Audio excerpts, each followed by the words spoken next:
पेरते व्हा, पेरते व्हा, पेरते व्हा. शेतकरी बांधवांनो, मान्सून केरळच्या पट्ट्यापर्यंत दाखल झालेला आहे आणि 1 जून पर्यंत आपल्या सर्वत्र महाराष्ट्रापर्यंत तो पसरत आहे. तर आपल्याला सर्वात पहिले आपल्याला शेती कामाला आवर्त घ्यायचं आहे.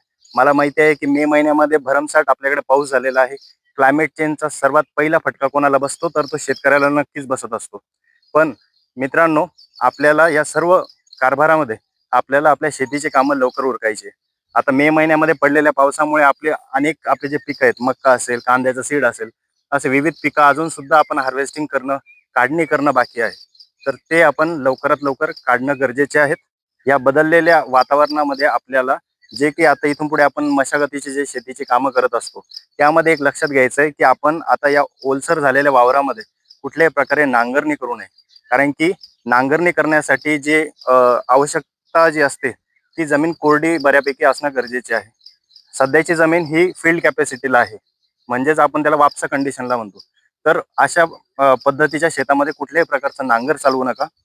त्याच्यामध्ये खर्च देखील वाढेल आणि त्याचा कुठलाही फायदा होत नाही. त्याच्या जागेवरती यावर्षी आपण थेट मोगडा मारू शकतात किंवा काही प्रमाणामध्ये आपण रोटावेटर देखील वापरू शकता. रोटावेटरमध्ये पण आडवी जी ब्लेड असते त्याचा एक प्रकार येतो, तर त्याच्यापेक्षा एक उभी ब्लेडवाले देखील मिळतात. त्याचा जर का तुम्ही वापर केला तर ते अजून थोडं चांगलं राहील. शेतकरी मित्रांनो, यावर्षी लानिना नावाचा इफेक्ट आपल्या सर्वत्र भारतावरती ऍक्टिव्ह आहे. तर लानिना म्हणजे काय, तर वैज्ञानिक भाषेमध्ये याला खूप जास्त महत्व आहे. ज्या वर्षी लानिनाचा प्रभाव आपल्या संपूर्ण भागामध्ये दिसतो, त्यावर्षी दीर्घकाळ आणि चांगला पाऊस त्या ठिकाणी नोंद होतो. त्यामुळे एक लक्षात घ्यायचंय की पेरणी करत असताना शक्यतो जेवढं जमेल तेवढे जे पिकं आहेत हे सरी आणि वरंबा पद्धतीने लावे.